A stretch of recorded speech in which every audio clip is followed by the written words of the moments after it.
మహాగణాధిపతయే నమః. ఓం గురుభ్యో నమః. ఓం శ్రీమాత్రే నమః. అరుణాం కరుణాతరంగితాక్షీం ధృతపాశాంకుశపుష్పబాణచాపాం అనిమాదిభిరావృతాం మయూకైః అహమిత్యేవ విభావయే భవానీం. శ్రీమాత్రే నమః. ప్రేక్షకులకి ఆ లలితాంబిక అమ్మవారి యొక్క అనుగ్రహం పరిపూర్ణంగా కలగాలని మనస్ఫూర్తిగా కోరుకుంటూ మనం ఈరోజు వార ఫలితాలలో 24వ తేదీ నుంచి 30వ తేదీ వరకు ఉన్నటువంటి గ్రహస్థితి ఏ విధంగా ఉంది అనేటువంటి విషయాలు మనం తెలుసుకుందాం. ముందుగా మిథునంలో గురు సంచారం జరుగుతుంది. కర్కాటకంలో శుక్రుడు బుధుడు, సింహరాశిలో రవి కేతు చంద్రుడు కూడా అక్కడే ఉన్నాడు. కాకపోతే ఈ వారం మొత్తం కూడా సింహరాశి నుంచి వృశ్చిక రాశి వరకు చంద్రుడి యొక్క సంచారం జరుగుతుంది. అదేవిధంగా కన్యారాశిలో కుజుడు, కుంభంలో రాహు యొక్క సంచారము, మీనంలో వక్రించినటువంటి శని యొక్క వక్రగతి ఉంది. ఈ యొక్క గ్రహస్థితిని అనుసరించి ద్వాదశ లగ్నాల వారికి, లగ్నం తెలియని వారు రాశిని చూసుకోండి, అభ్యంతరం ఏం లేదు, కన్ఫ్యూజన్ ఏం అవ్వకండి. ఇక్కడ ఎటువంటి ఫలితాలు వస్తాయి, ఏ విషయాల పట్ల జాగ్రత్త వహించాలి అనేటువంటి అంశాలు చెప్తుంది నేనైనప్పటికీ కూడా చెప్పిస్తుంది సాక్షాత్ లలితా అమ్మవారిగా భావిస్తూ ఒక్కొక్క విషయం మనం తెలుసుకుందాం. మకర లగ్నము, మకర రాశి. మకరం వారి కనుక చూసుకున్నట్లయితే లగ్నాధిపతి లేదా రాశ్యాధిపతి అయినటువంటి శని భగవానుడు 3లో వక్రించి ఉన్నాడు. దీనివల్ల కొన్ని నిర్ణయాలు ఒక దేర్ స్టెప్ వేద్దామనుకున్నది మళ్ళీ వెనక్కి తీసుకోవడం అనేటువంటి చూపిస్తుంది. కాకపోతే మకరం వారికి 2వ స్థానంలో ఎప్పుడైతే రాహు ఉన్నాడో ఇది ధనాన్ని మరియు ఈ యొక్క ధనస్థానాన్ని యాక్టివ్ చేస్తుంది. కాబట్టి విదేశీ సంబంధించిన ధనయోగము, విదేశాలకు వెళ్ళక్కడ సంపాదించాలనుకునేటువంటి విషయాల్లో మీ జన్మజాతకంలో కనుక విదేశీ ధనయోగం ఉన్నట్లయితే ఖచ్చితంగా అనుకూలిస్తుంది, అందులో ఎటువంటి సందేహం లేదు. అలాగే ఇక్కడ ఈ యొక్క మకరం వారికి కొంతవరకు ఎప్పటి నుంచో ఈ ప్రాపర్టీ రిలేటెడ్ మూలంగా ధనాన్ని సంపాదించాం అనుకునేటువంటి వారికి కొంత అనుకూలిస్తుంది, కానీ కొంత ఘర్షణ వాతావరణం కూడా ఉంటుంది. 4వ అధిపతి ఎప్పుడైతే శత్రుక్షేత్రంలో వెళ్ళి కూర్చున్నాడో, అలాగే ఇష్టపడిన వారిని వివాహం చేసుకోవడం, అందులో ముఖ్యంగా మేనమామ, మేనత్త, అంటే అత్త కూతురుని చేసుకోవడము, లేకపోతే అత్త కొడుకుని చేసుకోవడము, ఇట్లా బంధువర్గంలో వారితో సప్తమ స్థానంలో శుక్ర బుధులు ఉన్నందుకు బంధువర్గంలో వారి త్రూగా సంబంధాలు కుదిరేటువంటి ఆస్కారం కనిపిస్తుంది. లేదంటే మీకు ఎవరు బంధువర్గం లేరు అనుకుంటే కనుక మీడియేటింగ్స్ ద్వారా, ఇప్పుడు వివాహం సంబంధించిన విషయాలు చూపించే వాళ్ళు ఉంటారు, మధ్యవర్తిత్వంగా ఉంటూ బ్రోకర్స్ అంటూ ఉంటారు, అటువంటి వాటి ద్వారా కూడా మీకు సంబంధాలు కుదిరేటువంటి సమయం అయితే ప్రస్తుతం నడుస్తుంది.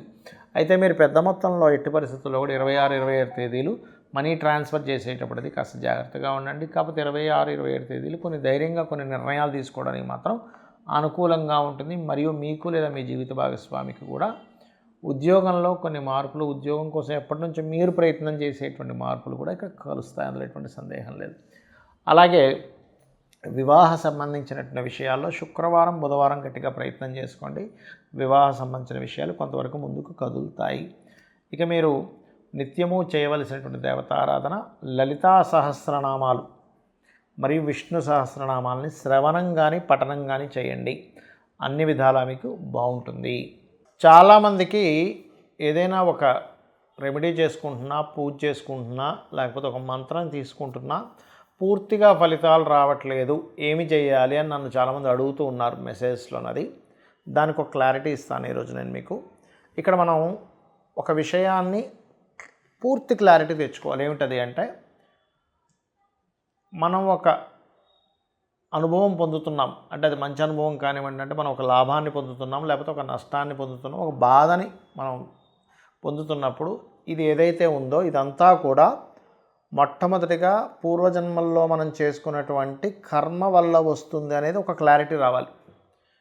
ఈ క్లారిటీ సరిగా లేకపోతే ఏమవుద్దంటే భగవంతుడు నన్ను పరీక్షిస్తున్నాడనో, లేకపోతే భగవంతుడు కష్టాలు పెడుతున్నాడనో ఒక రాంగ్ కాన్సెప్ట్లోకి వెళ్ళిపోతున్నాం. అస్సలు అది కాదు, గుర్తుపెట్టుకోండి. భగవంతుడు ఎప్పుడు కూడా మనల్ని రక్షించే పని మీద ఉంటాడు. ఒక సొంత తల్లి బిడ్డకి ఎప్పుడు కూడా హాని చేయదు. అలాగే పరమాత్మ కూడా ఏంటంటే మనకి హాని చేసే పని తత్వం అయింది కాదు, మనల్ని రక్షించే తత్వం అయింది. మరి ఇవన్నీ ఎందుకు జరుగుతున్నాయంటే పూర్వజన్మలో చేసుకున్న కర్మల వల్ల వస్తున్నాయి. మనం ఎటువంటి కర్మలు చేస్తే అటువంటివి. ఒక వ్యక్తికి మనం కావాలని ఏదో కాళ్ళు ఏదో ఒక రాడ్ లాంటిదంతా కూర్చోం పూర్వజన్మలో. ఈ జన్మలో కాలుకి సంబంధించిన ఇబ్బంది వస్తుంది, అంటే పూర్వజన్మ కృతం పాపం వ్యాధి రూపేణ పీడితం అంటూ ఉంటారు. అయితే ఇక్కడ ఈ రెమెడీస్ చేసుకునేటప్పుడు ఒక లలితా సహస్రనామ మంత్రం కావచ్చు, ఒక దానం ఇవ్వడం కావచ్చు, ఒక గురువుగారి దగ్గర తీసుకున్నటువంటిది ఏదైనా కావచ్చు, అది ఎలా పనిచేస్తుంది అంటే మీరు దాన్ని కంప్లీట్గా ఒక పూజ గదిలో కూర్చొని దాన్ని ఆ మంత్రాన్ని మీరు కూర్చొని మీ బుద్ధికి తోచింది, ఇప్పుడు ఎవరో ఏదో మంత్రం ఇవ్వడం వల్ల నేను ఇది చేయాలని, కానీ మీ మనసు అక్కడ కనెక్ట్ అవ్వనంతసేపు మీరు చేసేటువంటి మంత్రానికి, మీరు చేసేటువంటి పూజకి, మీరు చేసేటువంటి అష్టోత్తరాలకి ఎక్కడా కూడా ఫలితం రాదు. కంప్లీట్గా మీ యొక్క మనసు కూడా అక్కడ పెట్టి రమించాలి అందులో. అప్పుడే మీ యొక్క రెమెడీలు పనిచేస్తాయి. ఇది పాయింట్ నెంబర్ 1 అయితే. రెండవది, చేస్తున్నానండి నేను కానీ నాకు రిజల్ట్ రావట్లేదు అంటారు. కారణం ఏమిటంటే అది చేసినంతసేపు అరగంట సేపు పూజ చేస్తారు, మిగిలిన 23.5 గంటల సేపు భయం వల్ల లేకపోతే దిక్కుతోచని స్థితి వల్ల ఏదో అయిపోతుందనేటువంటి తెలియని ఒక సబ్కాన్షియస్లో ఏర్పడుతున్నటువంటి ఒక అలజడి వల్ల, ఒక ఘర్షణ వల్ల మైండ్లో నెగటివ్ థింకింగ్ చేస్తూ ఉంటారు.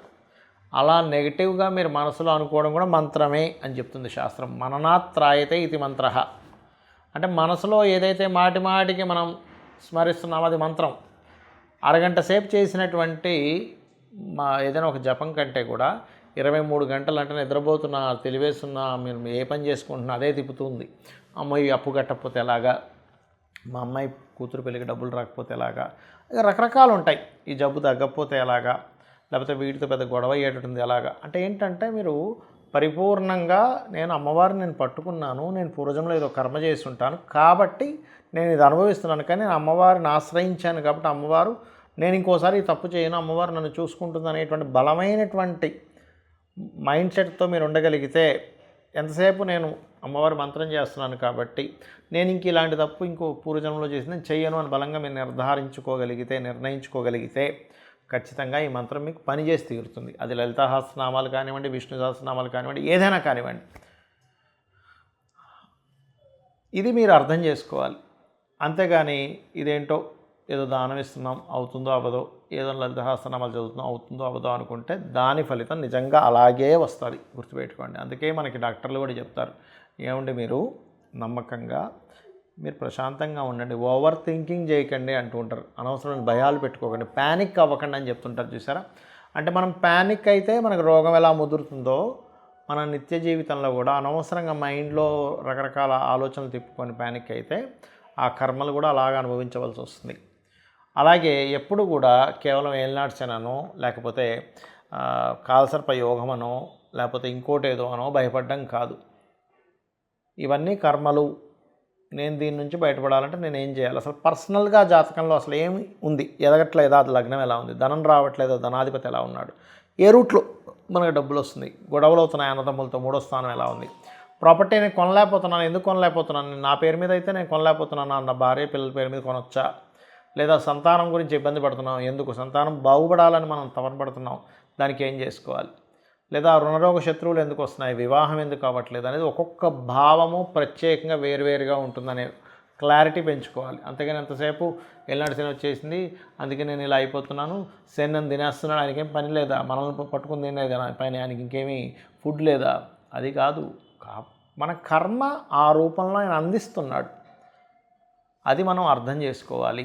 ఈ రకంగా అర్థం చేసుకొని మీ యొక్క జీవితాన్ని అమ్మవారిని గనక గట్టిగా పట్టుకొని అమ్మ ఉంది అనేటువంటి భావనతో ఎవరైతే మీ యొక్క జీవితాలని ముందుకు తీసుకెళ్తూ ఉంటారో, చక్కగా కన్న తల్లి ఎలా చూసుకుంటుందో అంతకింకా ఎన్నో రెట్ల అమ్మవారు చూసుకుంటుంది. కాకపోతే ఇక్కడ ఏంటంటే మీరు ఎలాగా మీ యొక్క భావన ఎలా ఉందనే దాని మీద ఆధారపడి ఉంటుంది. అరకొరగానో లేకపోతే సగం నమ్మి సగం నమ్మకుండానో మీ యొక్క కర్మలు మీరు అర్థం చేసుకోకుండా ఉంటే అది ఫలితం రాదు. శ్రీమాత్రే నమః.